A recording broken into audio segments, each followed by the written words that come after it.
प्रणाम अलैकुम दोस्तों। आज की खबर तो आप जानते ही हैं। कल रात पाकिस्तान में स्थित आतंकी ठिकानों और ट्रेनिंग कैंप्स पर एयर स्ट्राइक हुई है।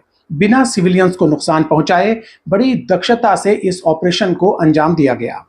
डिटेल्स आपको अखबारों, टीवी चैनल्स और सोशल मीडिया के जरिए मिल ही रही होगी, लेकिन भरोसा सिर्फ सरकारी बयानों पर कीजिए या फिर कायदे के मीडिया संस्थानों पर कीजिए। बहुत से चैनल आपके भीतर घबराहट या उन्माद पैदा करने की कोशिश करेंगे, उनसे सावधान रहिए।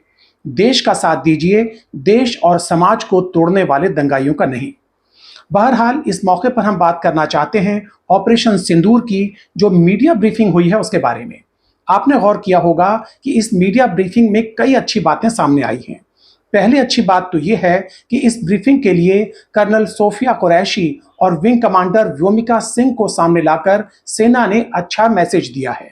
सड़क से लेकर सोशल मीडिया तक एक्टिव नफरती दंगाइयों को समझ लेना चाहिए कि ये साझापन ही हमारे देश का रियल कैरेक्टर है।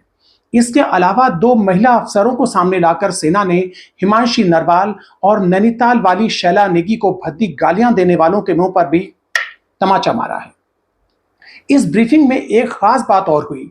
ब्रीफिंग को लीड कर रहे थे विदेश सचिव विक्रम मिस्री और उन्होंने साफ तौर पर यह कहा कि यह हमला देश में सांप्रदायिक दंगे कराने और कश्मीर में पर्यटन को पटरी से उतारने के मकसद से किया गया था।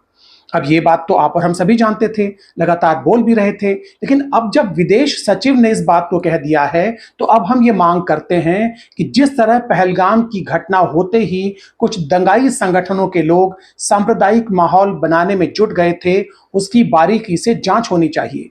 ये भी पता लगाया जाना चाहिए कि इन दंगाई संगठनों की पाकिस्तान से कोई डायरेक्ट मिलीभगत तो नहीं है।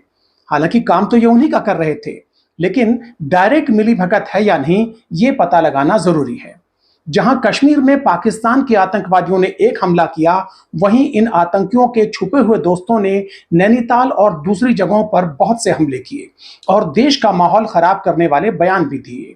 पहलगाम की घटना से जहां कश्मीर में पर्यटन को नुकसान हुआ, वहीं नैनीताल की घटना से उत्तराखंड में पर्यटन को नुकसान हुआ।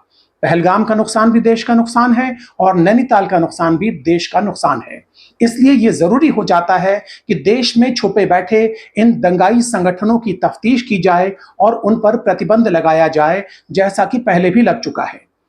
ये जो मीडिया ब्रीफिंग हुई उससे यह भी पता चला कि हमारी सेना की कार्रवाई से पाकिस्तान के सिविलियंस को यानी आम नागरिक को नुकसान नहीं पहुंचा है, बल्कि सिर्फ आतंकवादियों के ठिकानों और उनके ट्रेनिंग कैंप्स को नष्ट किया गया है। यह सुकून देने वाली बात है, साथ ही हमारी सेना की तकनीकी काबिलियत का भी सबूत है।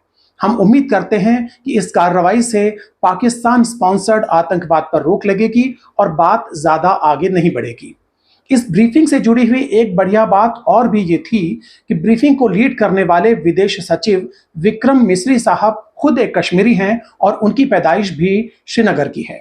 बहरहाल हमें उम्मीद है कि जैसे सेना ने सरहद पार से हो रही दहशतगर्दी पर कार्रवाई की है, वैसे ही हमारी सरकार देश में सांप्रदायिक सद्भाव को नुकसान पहुंचाने वाली अंदरूनी ताकतों पर सख्त कार्रवाई करेगी। हमारी दुआ है कि जल्द से जल्द हमारे मुल्क में और पूरी दुनिया में अमन और चैन कायम हो।